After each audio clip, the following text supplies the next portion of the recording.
Hello everyone, Shri Swami Samarth सर्वांना।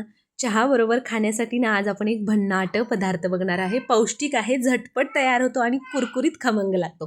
तर इथे बघा, त्यासाठी एक मोठा बाउल मी गव्हाचं पीठ घेतलंय, अर्धी वाटी बारीक रवा घेतलाय, पाव वाटी कसुरी मेथी घेतलेली आहे। आता यामध्ये बाकीचे जे सुके मसाले आहेत ते घालायचे आहेत। चवीपुरतं मीठ घातले, अर्धा चमचा हळद घातली, एक मोठा चमचा काश्मीरी लाल तिखट घातले, 1 चमचा भाजलेल्या जिऱ्याची पावडर घातली आहे, अगदी पाव चमचा जिरं घातलेलं आहे।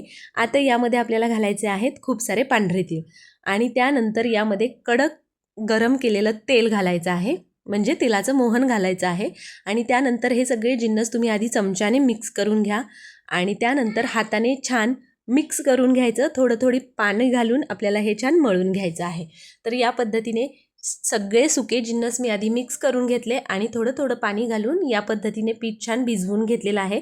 आता हे यामध्ये आपण रवा वापरलाय, तर रव्याला छान भिजण्यासाठी थोडा वेळ आपण याला बाजूला ठेवून द्यायचं आहे। एक साधारण अर्धा तास मी हे पीठ भिजण्यासाठी मुरण्यासाठी ठेवून दिलं होतं। आता अर्ध्या तासानंतर तुम्ही हे पीठ पुन्हा एकदा छान मळून घ्या आणि त्यानंतर याचे मीडियम आकाराचे गोळे करून घ्या। तर इथे बघा, अर्धा तास झालेला आहे। आता पीठ छान आपलं फुगलंय सुद्धा, छान मुरलंय सुद्धा। तर त्यानंतर असे मीडियम आकाराचे गोळे करून घ्यायचे, थोडंसं सुकं पीठ लावून घ्यायचं आणि त्यानंतर याचे आपल्याला अगदी पातळ, आपण जी चपाती करतो चपातीपेक्षा थोडीशी अगदी पातळ पोळी लाटून घ्यायची आणि याला आपल्याला कट करून घ्यायचे। आता तुम्हाला हव्या त्या शेपमध्ये तुम्ही याला कट करू शकता, तुम्हाला हव्या त्या आकाराच्या तुम्ही या मसाला कापण्या करून घेऊ शकता। मी इथे बघा कापण्यांचा शेप देऊन याला कट करून घेतलेला आहे। पातळ लाटून घ्यायचं जेणेकरून छान कुरकुरीत होतात। या बघा आहे की नाही, करायला किती सोपे आहेत आणि पौष्टिक आहेत, खमंग कुरकुरीत लागतात आणि थंडीच्या दिवसामध्ये मस्त चहा, गरमागरम चहा बरोबर खाण्याची मजा पण काही वेगळीच असते। तर इथे बघा या पद्धतीने कट करून घेतलेला आहे। कापण्यांचा शेप देऊन कट करायचा आहे। तुम्हाला हवं तर तुम्ही चौकोनी सुद्धा, स्क्वेअर शेपमध्ये सुद्धा कापून घेऊ शकता। तर याच पद्धतीने मी सगळ्या छान कापून घेतल्या आणि त्यानंतर आता बघा इथे सगळ्या कट करून घेतलेल्या आहेत। छान कापण्यांचा आकार दिलेला आहे। चौकोनी आकारात जरी तुम्ही करून घेतल्या तरी काही हरकत नाही, तुमच्या आवडीप्रमाणे तुम्ही आकार देऊ शकता।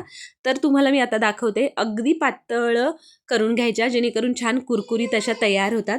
तर या पद्धतीने छान सगळ्या कट करून झालेल्या आहेत आणि तुम्ही आकार बघू शकता आणि याच पद्धतीने पातळ करायच्या जेणेकरून छान कुरकुरीत होतात। आहे की नाही सोपी रेसिपी, आणि करायला तर सोपी आहेच, त्याचबरोबर मस्त खमंग पौष्टिकही आहे। मुलांच्या शॉर्ट टिफिनसाठी सुद्धा तुम्ही आरामात देऊ शकता, मस्त मुलंही छान आनंदाने खातात। तर इथे बघा आता तेल छान मीडियम हीटवर मी गरम करून घेतलंय। आता यामध्ये आपल्याला या तळून घ्यायच्या आहेत, मस्त खरपूस अशा तळून घ्यायच्या, पण तेलामध्येच खूप जास्त डार्कही नाही करायच्या, नाहीतर मग बाहेर काढल्यावर पण त्या पदार्थाची कुकिंग प्रोसेस चालू असते। त्यामुळे अगदी या परफेक्ट रंगावर तुम्ही याला तळून घ्या, मस्त महिनाभर टिकतात। आमच्या घरात या 8 दिवसातच फस्त होतात, सगळ्यांना आवडतात, त्याच्यामुळे अगदी लगेच संपून जातात। इथे बघा सगळ्या कापण्या, मेथी मसाला कापण्या मी याच पद्धतीने छान तळून घेतलेल्या आहेत। रंग तुम्ही बघू शकता किती अप्रतिम आलाय, सुगंध अप्रतिम येतोय। तर याच पद्धतीने छान तळून घेतल्या, चहाबरोबर खाण्यासाठी भन्नाट लागतात, त्यामुळे नक्की ट्राय करून बघा। आणि गव्हाच्या पिठाऐवजी तुम्ही मैदा वापरायचा असेल तरी मैदासुद्धा वापरू शकता, पण पौष्टिक व्हाव्या यासाठी आपण गव्हाचं पीठ वापरलेलं आहे। तर या पद्धतीने सगळ्या तळून घ्यायच्या, अगदी करायला खूप कमी वेळात तयार होतात मस्त। याच पद्धतीने मी छान तळून घेतलेल्या आहेत, सगळ्या तळून झालेल्या आहेत आणि तुम्ही बघू शकता इथे आपल्या मेथी मसाला कापण्या, मेथी मसाला मठरी, तुम्ही काहीही नाव देऊ शकता, या पद्धतीने तयार झालेल्या आहेत।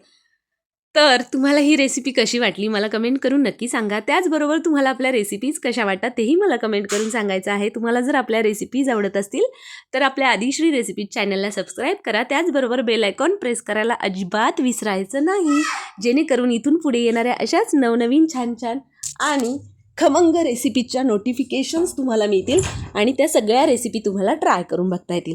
चला तर मग मस्त कुरकुरीत अशा खमंग मेथी मसाला कापण्या मठरी रेसिपीला लाईक करा, रेसिपी शेअर करा। भेटूया अशा एका नवीन रेसिपीसोबत, तोपर्यंत बाय बाय।